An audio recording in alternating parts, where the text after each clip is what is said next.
Здравейте! В този урок ще решаваме задачи от работа. Задачите от работа се решават с една проста формула. Тя гласи, че количеството свършена работа, бележи се с голямо А, ни е равно на нормата, голямо N, по времето T. Значи, А-то ни беше количество свършена работа. Това е количество свършена работа. Свършена работа. В някои задачи тя се приема за единица. Свършена работа. N ни беше нормата. Тоест, да речем по колко детайла на час или детайла на ден, това ни е нормата и съответно T ни е времето. Тази формула много прилича на формулата за движение, че пътя ни е равен на скоростта по времето. Съответно, защото пътя ни е изминатото разстояние, както е свършената работа, скоростта пък ни е нормата, а времето си е време и в двата случая. Да видим следващата задача. Един шивач произвежда по 5 рокли на ден. В подточка А за колко време ще произведе 40 рокли. Нека да си разделим листа на 3 части за трите подточки. Ето така. И да започнем с подточка А. Дадено ни е в условието, че един шивач произвежда по 5 рокли на ден. Значи нормата N1 ще ни бъде равно на 5 рокли на ден. В подточка А за колко време ще произведе 40 рокли. Търсим времето T1. А ни е дадено, че работата, която е свършил, т.е. работата А1 ни е равна на 40 рокли. Сега само трябва да заместим по формулата, която гласи, че работата ни е равна на нормата по времето. Заместваме и получаваме 40 ни е равно на 5 по T1. Делим двете страни на 5 и получаваме, че T1 времето ни е равно на 8 дни. Дни, тъй като нормата ни е рокли на ден. Тоест, всички трябва да ни бъдат в едно и също мерна единица. След това, в подточка Б какво е дадено? Ако намали производителността с една рокля, за колко време ще произведе 40 рокли? Значи този път производителността N2 ще ни бъде равна на 5 минус 1, тъй като намалява, значи 4. Отново търсим времето, този път ще го значим с T2 и работата, която той свършва е 40 рокли. Толкова произвежда. Отново заместваме си по формулата. 40 ще ни е равно на 4 по T2. Делим двете страни на 4 и получаваме за времето T2, че ни е равно на 10 дни. И да видим в подточка В. Ако третия ден увеличи производителността с една рокля, за колко време ще произведе 40 рокли? Значи тази задача ще разделим на две части. В първата част неговата производителност си е нормалната. Значи N3 си е равно на 5, а работи колко дни? От третия, т.е. значи първите 2 дни. Времето му е равно на 2. Да видим колко рокли ще произведе за това време. А3 ще ни бъде равно на N3 по T3, 5 по 2, значи 10 рокли произвежда за първите 2 дни.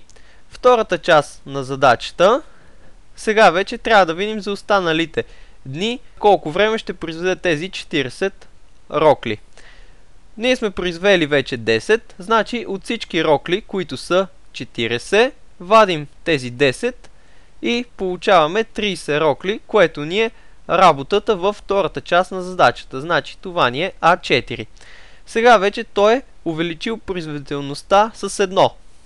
Тоест, това, което нормата е станало от 5 рокли на 6 рокли. Ние търсим времето, т.е. T4. Заместваме си по формулата.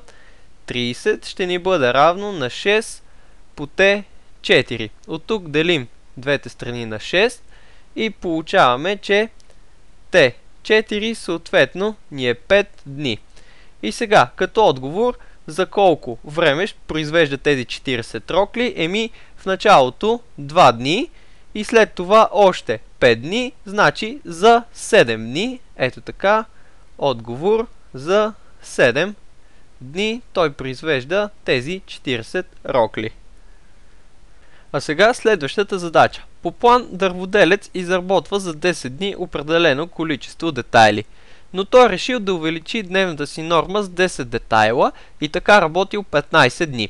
Оказало се, че произвел 250 детайла повече отколкото ако е работил по плана. Намерете дневната норма. Тъй като търсим дневната норма, логично е тя да ни е хикс.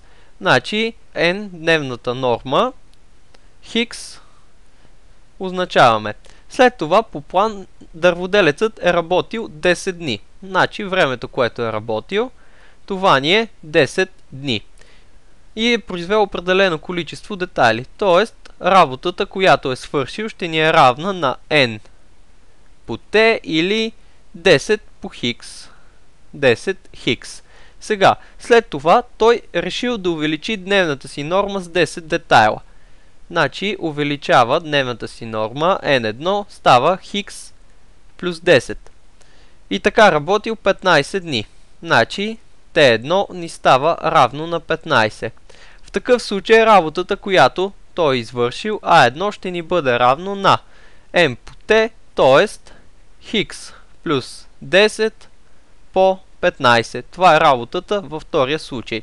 И сега, оказало се, че е произвел 250 детайла повече, отколкото ако е работил по плана.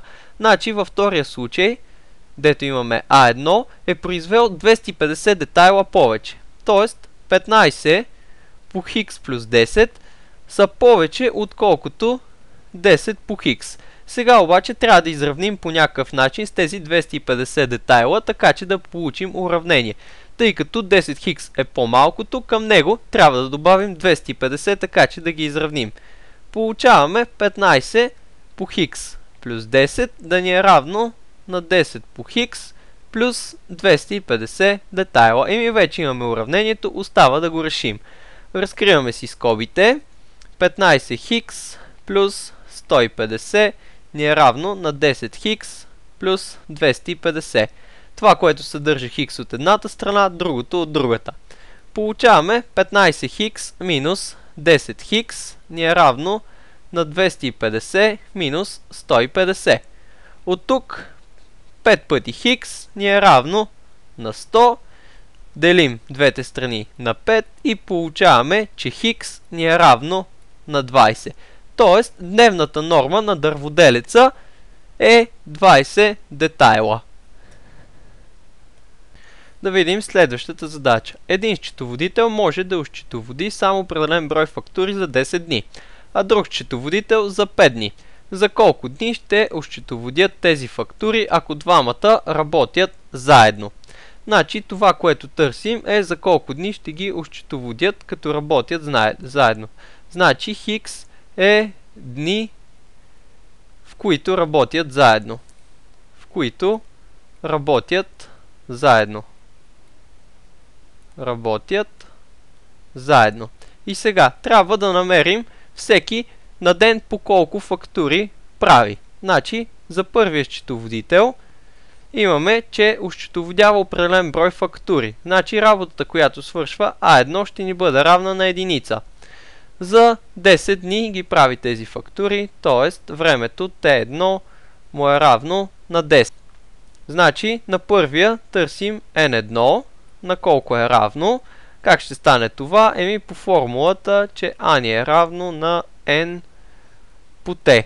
Заместваме и получаваме, че 1 ни е равно на N1 по времето 10 дни. Делим двете страни на 10 и получаваме за нормата N1, че ни е равна на 1 десета. И сега за втория с римско 2. Така. При него същия брой фактури, т.е. A2 ще ни бъде равно на единица. Времето обаче е 5 дни. Значи T2 ни е равно на 5. Търсим неговата норма N2, на колко ще ни бъде равна. По същата формула заместваме. 1 ни е равно на N2 по времето 5 от тук.